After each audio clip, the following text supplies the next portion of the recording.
Ningún gobierno puede estar seguro largo tiempo sin una formidable oposición. Benjamin Disraeli.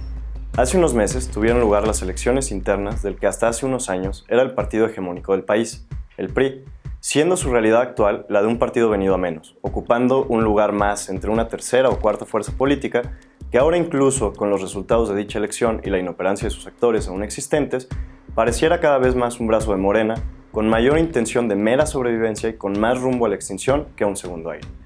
Todo esto debido a distintos factores, los cuales no analizaremos de fondo en esta ocasión.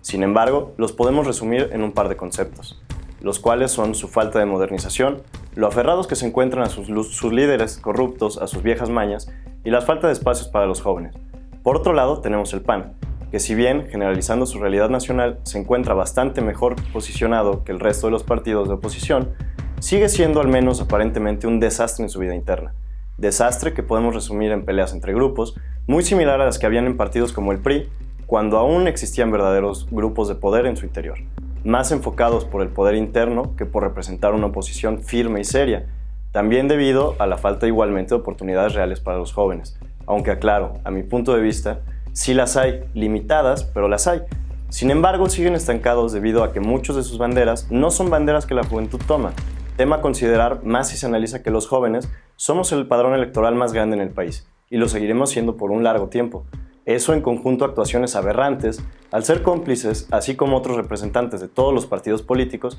de maniobras tan rancias como la famosa Ley Bonilla, la Ley Garrote, o incluso dejar pasar sin más la aprobación de otras leyes como la extinción de dominio. Es de preocupar, por muchos motivos, que no exista una sólida oposición para el régimen. Nunca es bueno tener un totalitarismo al poder. Deben de existir contrapesos y alternativas sólidas, cosa que en realidad no hay. Podríamos pensar también en Movimiento Ciudadano, partido el cual al inicio del sexenio de nuestro presidente y gracias a los hábiles acuerdos entre su dirigencia nacional con Ricardo Anaya, acuerdos que al final al PAN solo debilitó más, terminaron ocupando posiciones estratégicas en ambas cámaras, además de contar en los últimos meses con incorporaciones interesantes de personajes que abandonaron sus bancadas sin dejar de mencionar, además, que cuentan con un peso significativo en metrópolis como Nuevo León y Jalisco.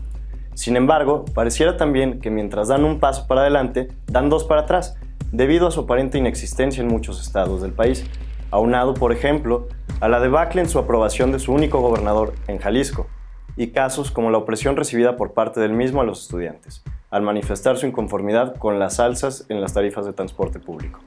Pareciera novelesco, pero el hecho de que un expresidente con un índice de aprobación tan polarizado como Felipe Calderón sea uno de los personajes más sonados de la oposición al gobierno, más con todo el movimiento que está generando con su nuevo partido, México Libre, sumando además a toda la atención que le otorga a nuestro presidente, si bien no es malo, pues resulta incluso un poco cómico, pues solo nos deja ver la inoperancia de algunos partidos políticos para ocupar realmente el puesto de la oposición directa al régimen y nos confirma el miedo que estos mismos le tienen al presidente, llegando incluso a la iniciativa de distintos grupos del sector privado o políticos casi en retiro en tomar ese rol, con proyectos como el de Alternativa México o la reagrupación de algunos miembros del PRD y algunos otros personajes de la política mexicana como Gabriel Cuadri y José Narro, en un proyecto aún sin mucha forma como lo es Futuro 21. Resulta entonces, por el bien de la vida democrática nacional, una necesidad urgente que los partidos políticos que no ocupan el poder encuentren un orden en su vida interna y que sus líderes encuentren el valor de tomar la voz en contra de las decisiones muchas veces erráticas del gobierno, para de tal manera obtener el lugar de la tan ansiada oposición que en realidad en estos momentos nadie ocupa, por falta de disposición, capacidad o tal vez simplemente por haberse convertido en ayudantes del partido en turno, debiendo para esto retomar las causas sociales que a la ciudadanía le interesan, otorgándole más oportunidades a los jóvenes y tomar activamente el rol que, según el jurista argentino Ricardo Haro, una oposición debe tener dentro de una democracia: colaboración, control y contestación. La política nacional tiene la necesidad de tener un contrapeso objetivo, real y activo ante un régimen que cada vez pareciera más voraz e imparable, con su muy evidente meta de secuestrar todos los órganos autónomos que pudieran significar un contrapeso.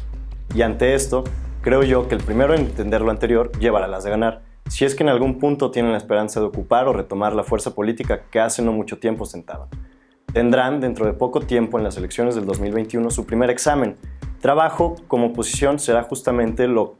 que los podrá llevar a un nuevo fracaso y nuevo refuerzo del poder del partido en turno o a una revitalizante fortaleza que podrá llevarlos cada vez más lejos. Solo el tiempo y el trabajo que realicen, aunado posiblemente a los errores o aciertos que Morena tenga, será lo que les pueda producir una serie de victorias o, una vez más, como lo vimos el año pasado,